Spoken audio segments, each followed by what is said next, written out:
Well, hey everyone. Great to meet you. Great that you're here in Berlin today. I'm Carl, and I will be chatting a bit about the scalable LLM, or hopefully scalable LLM eval loop, and some of the experiences that I've made along the way. I'm Carl. My background is that I founded a company here in Berlin in 2020.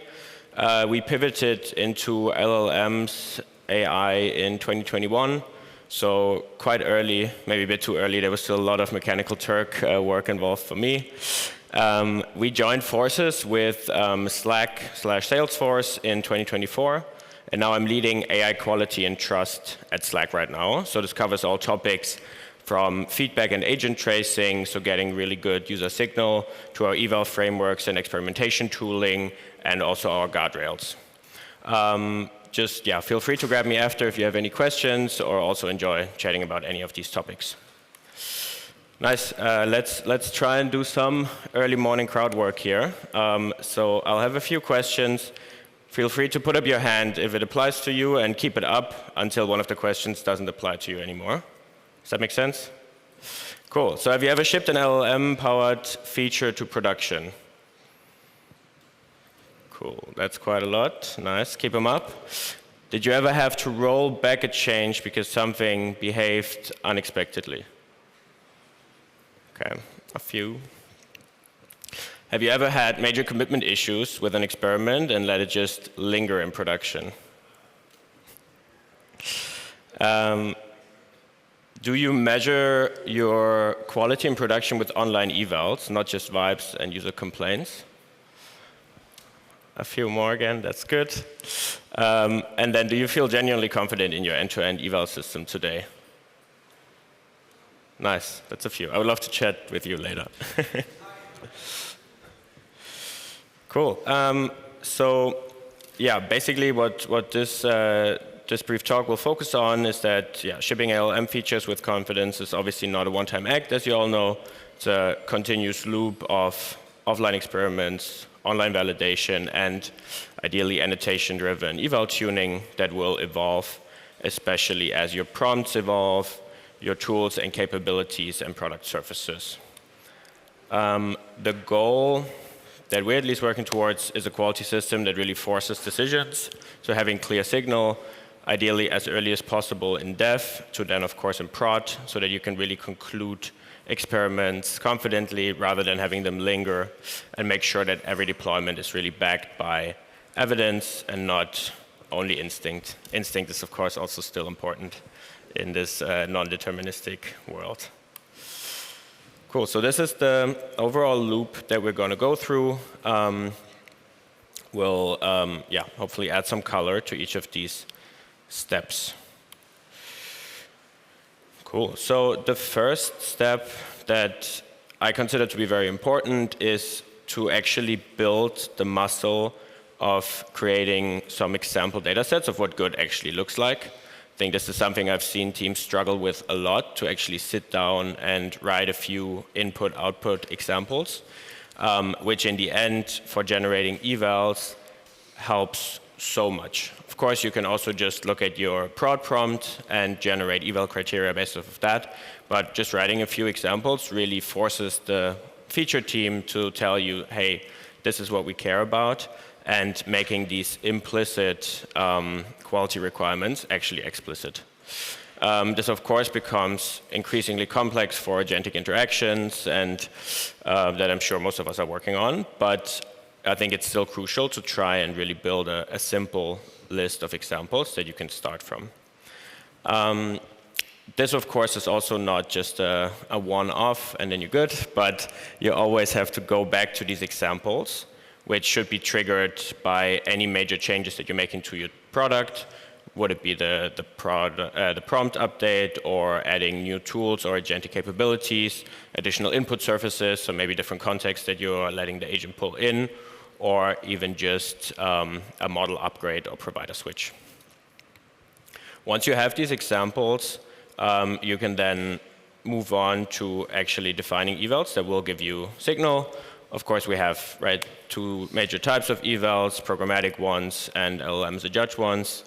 For us, at a relatively large scale, we're running programmatic evals as they are cheap on basically all LLM outputs to make sure, right, our expected format is hit, there are no major detractions to the user experience. And then, of course, a really big second part is LLM as a judge. So looking at these judge prompts is a big part of my work, tuning them, figuring out how we can make sure that they are really powerful, give a lot of signal, but also don't become too expensive. So we are always spending a lot of time to make sure we are sampling production traffic at the right rates and really understand the ROI of our evals. Because, of course, we can't run an even more powerful model on every product interaction in prod. Otherwise, we will be paying, right, more than twice as much for production as we actually should. So this is always the trade-off here, of course. And then the way that we are thinking about it is that ideally we combine programmatic evals and LLM as a judge evals into one North Star. On the programmatic side, we usually aim for 100%. So making sure, right, all expected XML tags are there, et cetera, et cetera. So this is really clear. This needs to be at 100%. And then for LLM as a judge, the way that we look at it is that this is very much for relative improvement. So you should never tune a judge LLM prompt to be close to 100% accuracy, because that means you probably have overfit on your test data set, and there's very little room for improvement.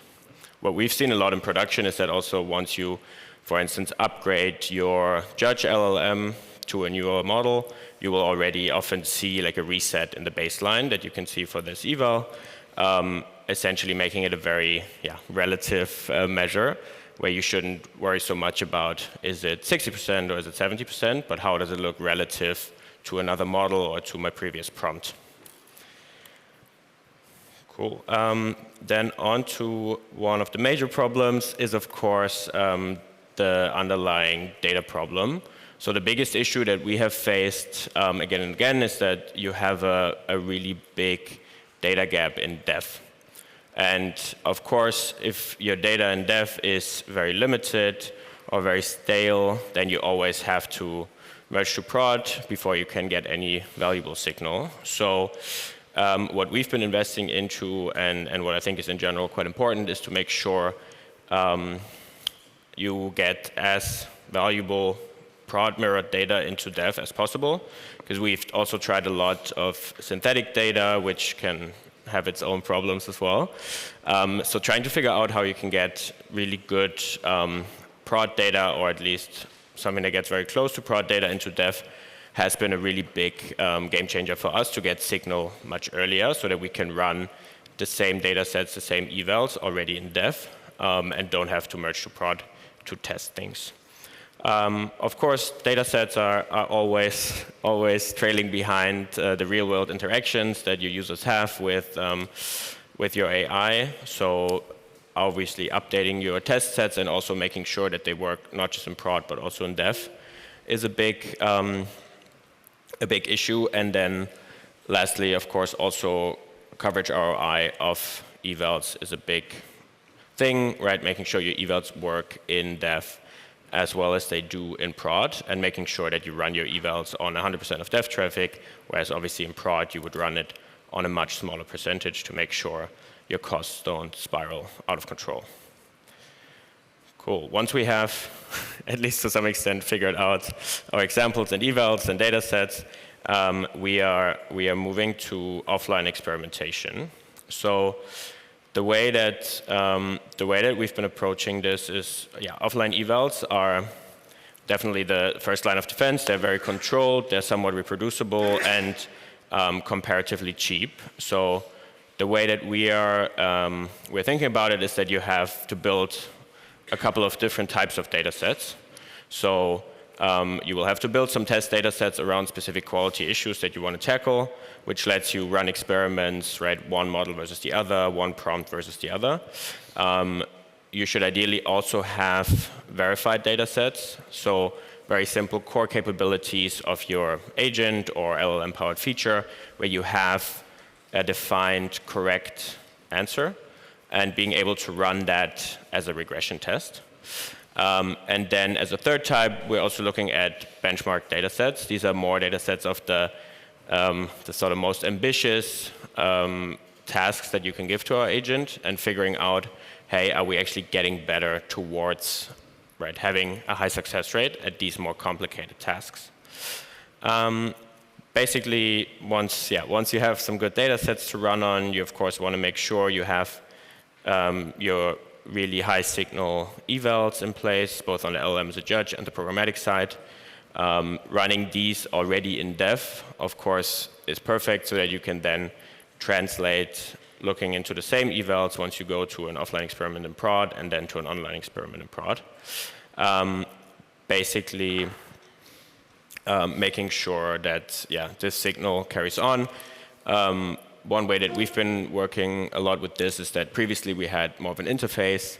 Now we are, of course, looking into bringing all of these internal experimentation capabilities into Claude Code. So having Claude Code skills that you can invoke already from dev, of course, makes it much easier if you're able to run these experiments on the same data sets for dev and prod and have the same metrics. That gives you a lot of confidence as a developer as you go along this journey of hopefully merging into production.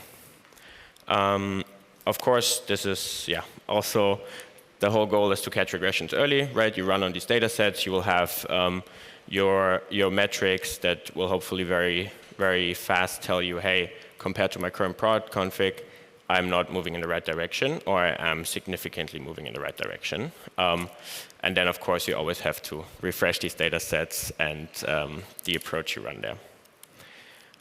Once you have sufficient confidence from your offline experiments, of course, you want to roll out to the real world, ideally. There's a few different concepts that we're looking at here. So when we are quite unsure about a bigger change, then we would run some shadow evals, so running a new model or prompt in parallel before serving it, but without actually getting it out to the users. But usually what gives us the most signal is, of course, to have just different metric gates, so having a very staged rollout, going to a smaller set of production traffic, monitoring the data for a few days, and then having these very clear checkpoints of having 50-50 A/B tests across different user groups.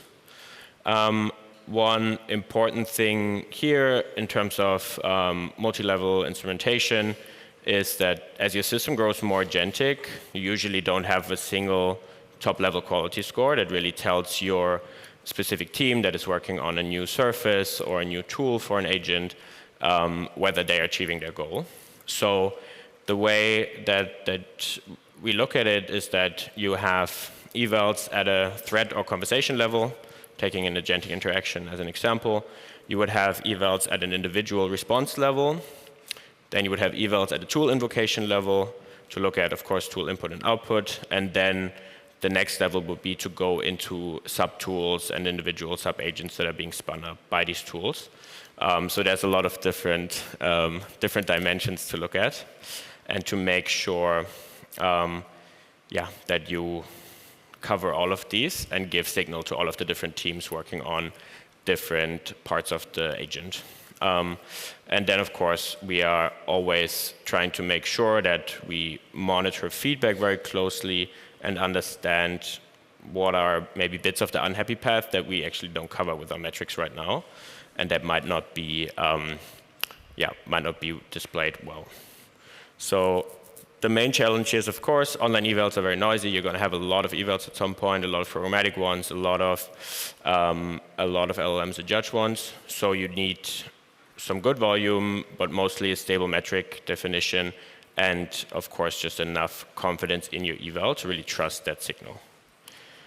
The main thing that I would focus on in terms of running experiments, ideally, of course, you have some predefined success criteria before running it.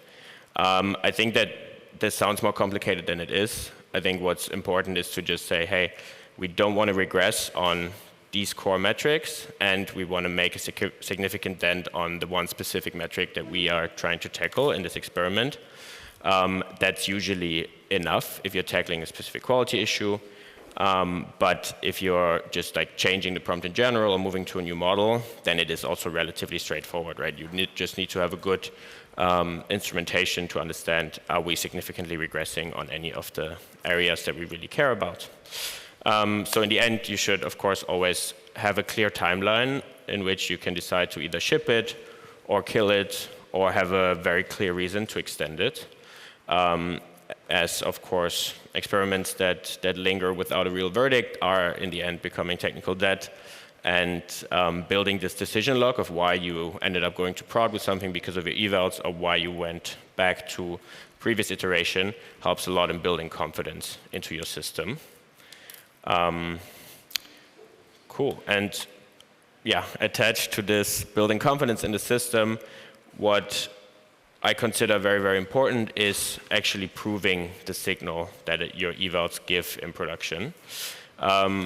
Mainly, an eval that nobody believes in changes nothing in prod, right? I think you need to really make sure in the most simple way that everybody is bought into why this eval makes sense. So what I'm usually looking into a lot is correlating evals with any user feedback or user signals that we have as much as possible. So looking at the different criteria that we have within our LLM as a judge and our programmatic evals to really understand from any user signals that we have, be it real thumbs up, thumbs down, or implicit, this is actually working well.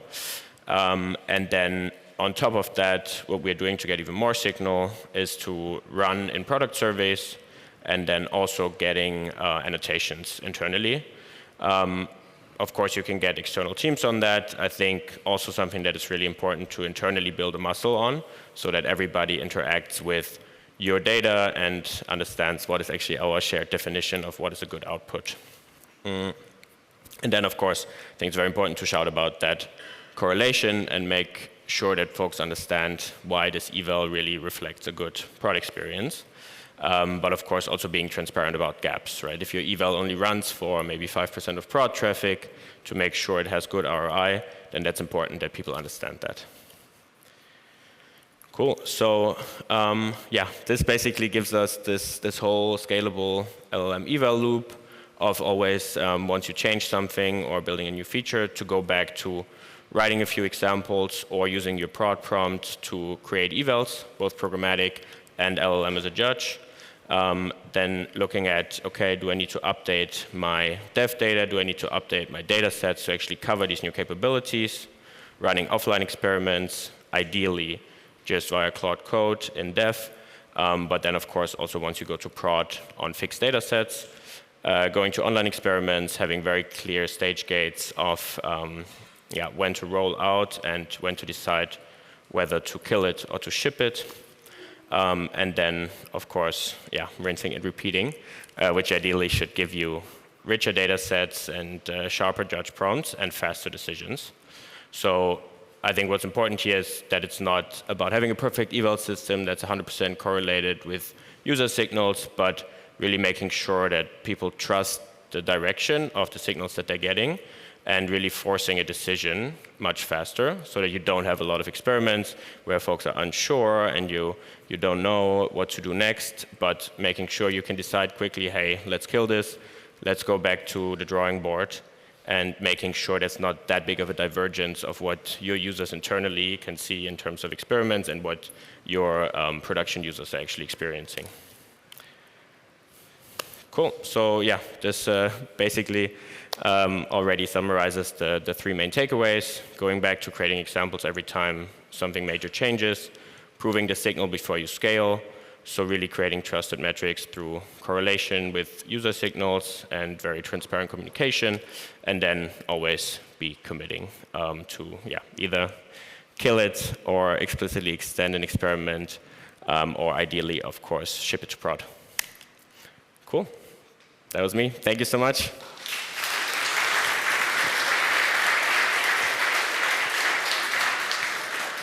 Amazing. Thank you very much, Carl.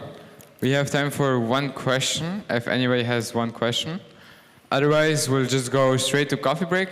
You have a 20-minute break, and then feel free to come back or go to the other stage. And one quick question. Hi. Can you hear me? Yeah. Yeah. So how do you stop? So how do you analyze eval data, and how do you stop it from overfitting to past failures? In the sense that, do you have a rotation or retirement plan for eval sets that you use to track data as you're collecting it live? Okay, I could only hear half of it, sorry. Can you say that again? So retiring evals when you don't use them anymore? Or? Yeah, so how do you stop eval data from overfitting past failures, essentially? So if you have a retirement plan for eval sets, yeah, or a rotation plan for them, if you use some kind of taxonomy yeah, to collect this live data?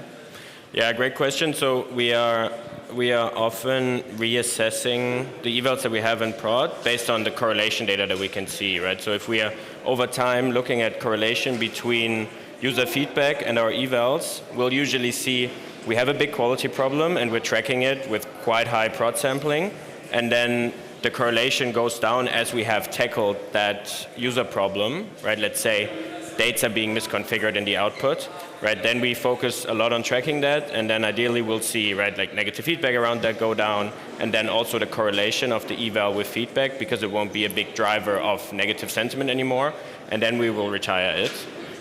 Essentially, looking at the right sort of correlation drivers of what really creates a bad or a good user experience. Yeah, exactly. Cool. Amazing. Thank you.